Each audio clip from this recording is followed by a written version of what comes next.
今日私が試乗しているのは、ホンダが今年2016年の1月に発売したばかりのニューモデル NC750X です。 NC700X を含めると3代目となるこのモデル、どのように進化してきたのか、そのあたりも含めてじっくりと味わってみたいと思います。それでは早速スペック、装備などを映像でざっとご紹介します。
いかがだったでしょうか。エンジン、車体などの基本構成は変わっていないものの、スタイルが一新されたことにより随分高級感が増してスタイリッシュに、そしてかっこよくなったなというのが私の第一印象です。今日乗っている車両は E パッケージということで ETC 車載機の作動状態も確認できるインジケーターもメーターパネル内にすっきり収められているということで、使い勝手も含めてスマートでとても良いなと思います。それでは早速この NC750X の乗り味ですが、先代モデルの NC750X はその前の NC700X と比べるとパワー、トルクともに向上しているわけですが、エンジンの鼓動感というか楽しさ、そのあたりは若干マイルドになったかなという印象があったのですが、この現行最新型の NC750X は NC700X 譲りの元気のいい鼓動感がまた戻ってきたかなという印象です。具体的に言うと、今6速トップギアで走っているわけですが、そして走行モードは通常走行をカバーする D モードで走っているわけですが、この状態からこのようにスロットルを大きく開けると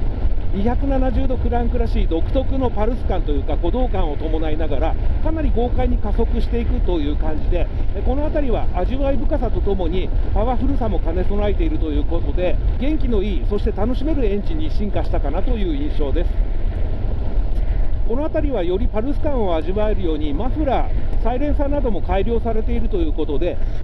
そういったものがトータルで作用している結果だと思いますが、いずれにしてもエンジンの振動というかバイブレーションはより味わい深いものになっていると思います。そしてもう一つ大きく進化したのが乗り心地ですね。実は先代モデルから前後サスペンションは変更されていて、特に大きく効いているのがこのフロントフォークだと思うのですが、小はデュアルベンディングバルブというらしいのですが、これがフロントサスペンションのストロークに応じて適切な減衰力を発生する仕組みとなっているようで、高速道路上、このように走っていても大小さまざまなギャップが実際には存在するわけですが、そういったものを舐めるようにトレースする、とても滑らかな乗り味で、これはライダーの疲労軽減にも大きく貢献するのではないかと思います。またハンドリングに関してもとても優秀だと思います。ご存知の方も多いと思いますが、この NC750X のエンジンというのはシリンダーの前径角が62度ととても大きく、またこれも NC750X の大きな特徴ですが、通常のバイクの燃料タンクに当たる部分は22リットルもの容量を確保したヘルメットも収納可能なラゲッジスペースとなったより、車体の上側が特に軽量な設計となっていて、こうしたものが車体全体の低重心化に貢献しているわけですが、これがハンドリングにも大きく影響していて、実に安心感がある。ライダーが曲がりたいと思った時には素直に曲がってくれる、とても扱いやすい車体設計となっています。またこれも NC700X から続く伝統ですが、もともと燃費がとてもいいエンジンということで、燃料タンクを小型化するとともに、その位置もシートカウルの後端に移動しているわけですが、とても従順で素直なハンドリング、これも NC750X の大きな特徴だと思います。例えばこのように車線変更をするときも、とても素直なハンドリングという感じで、ライダーの意思と曲がり方がちょうどぴったりとシンクロしているような、そんな扱いやすいハンドリングになっていると思います。適切な減衰力をリニアに発生するこの新しい世代の昭和のフロントフォークですが、乗り心地が向上しているとともに厚側の減衰力も上げられているということで、この低重心の車体と相まって不要なピッチングモーションが起こらない、これも快適な乗り心地に一役買っているのではないかと思います。はい、ということでこの NC750X ですが、高速道路を走っていて感じるのは乗り心地が大きく向上しているということと、エンジンの楽しさが増した、この辺りがですね、現行最新型の最も大きな変更点なのではないかと思います。はい、ホンダ NC750X でワインディングを走り始めました。まずこのエンジンですが、最高出力は54馬力、最大トルクは68ニュートンメーターということで、この排気量からすればやや控えめな数値となっているものの、このようにツーリングペースで流す分には、このエンジンの出力、トルクでも十分だなと感じさせてくれます。またこのエンジン、数値以上に力強く感じさせる部分もあり、ちょうどタコメーターの針が2000回転を超えるか超えないか、その辺りで走っているのですが、これでもですね、十分に力強く、そして坂道をぐいぐいと登っていくという感じで、この辺りのフィーリングの楽しさというのは、やはりロングストロークエンジンで、なおかつ270度クランクを採用しているというのが大きく影響しているのではないかと思います。またワインディングだと通常は開け閉めしたところが楽しいというエンジンは多いわけですが、この NC750X のエンジンは今私がそうなのですが、コンスタントスロットルでも十分このドロドロとした270度クランクらしいロングストロークエンジンらしいパルス感、鼓動感が味わえて、この低回転域でこれだけ味わい深い、そして楽しいエンジンというのは現在発売されているバイクの中でもトップクラスなのではないかと思います。またアダプティブクラッチ容量制御というのですが、エンジンのトルク変動に合わせてリニアにクラッチのつながり方をコントロールする、そういった電子制御も入っているということで、以前はわずかに感じられたトルク変動というか変速ショック、そういったものがほとんど感じられないぐらいに制御されていて、モデルごとに、そして世代ごとに進化しているんだなということがよくわかります。また今 DCT の話が出ましたが、通常走行をカバーする D モード、スポーティーな走行をカバーする S モードの2つのモードが実装されているわけですが、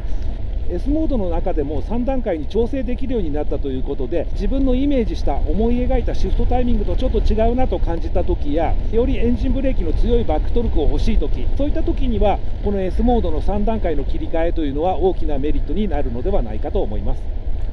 そして先ほどから何度かこのワインディングを往復しているのですが、やはりこの DCT というのはとても運転が楽だなと思います。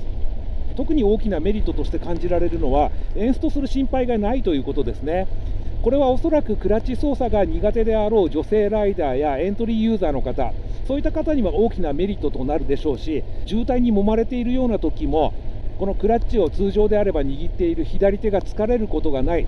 またですね、これだけ DCT の制御も緻密になってくると、ほぼですね、ライダーがイメージした通りの、思い描いた通りのシフトチェンジのタイミングが得られるということで、この DCT の進化にはただただ感心してしまうばかりという感じですね。またワインディングにおけるハンドリングですが、これもとても扱いやすいですね。扱いやすいというか、もうどうにでもなるという感じで、ワインディングで多少ですね、元気よく走ったとしても全く不安感のない、これぞ低重心の車体という感じのハンドリング、車体の挙動で、これであれば多くのライダーが恐怖を感じることなく、思う存分ワインディングを楽しむことができるのではないかと思います。今日私が乗っている仕様というのは ABS が装備されたグレードとなっているわけですが、このしなやかでよく動く足回り、特にフロントフォークの動きがとてもよく、前後タイヤの接地感も高いということで、今日はですね、実はワインディング、これだけ走り込んでいるのに、まだ ABS が一度も介入していないんですね。そして前後のブレーキの利き自体ですが、これもですね、このバイクのキャラクターに合っているものとなっていて、とても扱いやすいと思います。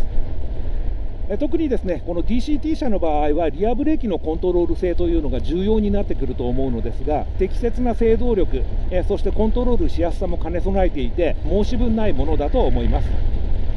またフロントブレーキもとてもいいですね。かなりスポーティーなモデルだと、フロントブレーキのレバーにちょっと触れただけでもカツンと効くブレーキというのが結構あるわけですが、この NC750X のブレーキはそういったものとは全く違っていて、入力した分だけ忠実にレスポンスするという感じのブレーキになっていて、例えばですね、初心者の方は何かの拍子にですね、ちょっとブレーキレバーを強めに握ってしまって、そこでフロントフォークが大きくストロークして立ちこけというような、そういった危険性もあるわけですが、この NC750X のフロントブレーキであれば、制動力の立ち上がり自体が穏やかなので、そういった危険性は相応に少ないのではないかと思います。今日私が乗っている仕様は、冒頭でご紹介した通り、デュアルクラッチトランスミッション ABS-E パッケージという、最も高価な仕様なわけですが、NC700X のリーズナブルな価格から比較すると、少し高級なバイクにシフトしつつあるということで、この辺りに関しては一抹の寂しさを感じないわけではありませんが、装備も充実していますし、エンジンの制御も緻密になった、そして外観も一新されたということで、価格がやや高くなってしまったというのは致し方ない部分なのかなとは思います。はい、ということで、今日はホンダが今年2016年の1月に発売したばかりのニューモデル NC750X に試乗してきました。この NC750X、例えばエンジンを常に高回転域まで回さないとストレスがたまるとか、スピードが常に出ていないと面白さが感じられないという、そういったライダーにはあまり向かないのかもしれませんが、それ以外の大方のライダー、例えばツーリングを楽しみたいとか、日常生活でもバイクを便利に使いたい、もっとバイクと気軽に付き合いたいというような、そういったライダーにとっては、これほど装備も充実していて、さらに燃費もよく乗り味も楽しい、これだけ魅力があるバイクというのもなかなかないのではないかと思います。